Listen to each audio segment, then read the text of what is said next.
இந்த மாதிரி subwoofer board ஒன்று எடுத்துக்கோங்க. சன்னு பிராண்டில் நான் வாங்கியிருக்கேன். நல்லா குவாலிட்டியாக தான் இருக்குது, நல்லாயிருக்கு. என்ன பண்ணணும்னா இந்த இருக்குது பாருங்க, உங்களுக்கு காட்டுறேன் பாருங்கள். இது 12 வோல்ட் கொடுக்கணும் இந்த இதுக்கு. இது பவர் சப்ளை கொடுக்குற வயரு. இந்த இது இருக்குல்ல, இது நம்ம பவர் சப்ளை கொடுக்குற வயரு. இந்த ரெட் கலர் 12 வோல்ட் இருக்குல்ல விட்ருக்கா, அதில் நம்ம பவர் சப்ளை கொடுக்கணும்.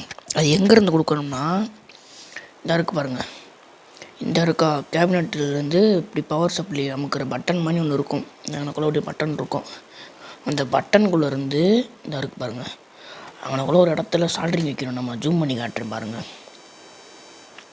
இந்த இருக்கா நான் சால்ட்ரிங் வச்சுருக்கேன். அவனுக்குள்ள ஒரு இடத்துல சால்ட்ரிங் வச்சு அப்படியே இந்த லைனை கொண்டு வந்து இந்த இருக்குது பாருங்கள். இது ஒன்றும் அவ்வளோ கஷ்டமாக இல்லை, ரொம்ப சிம்பிளான வேலை தான்.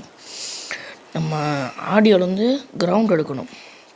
கிரவுண்ட் எடுக்கணும்னா எப்படின்னா இதாக இருக்குது பாருங்கள், இங்கே ஒரு 3 வயர் இருக்கும் பாருங்களேன். 3 இது வச்சுருப்பாங்க. இங்கனக்குள்ளே ஒன்று, இங்கே ஒன்று, ஒன்று சால்ட்ரிங் வச்சுருக்கேன்னா இந்த 2 வயர் எடுத்து அப்படியே இங்கே கொண்டு போய் இந்த இதில் சால்ட்ரிங் வச்சிடணும்.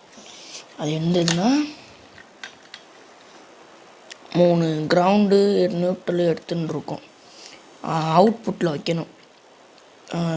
ஆமாம், இன்புட்டில் வச்சு இன்புட்டில் இந்த இதை வச்சிடணும்.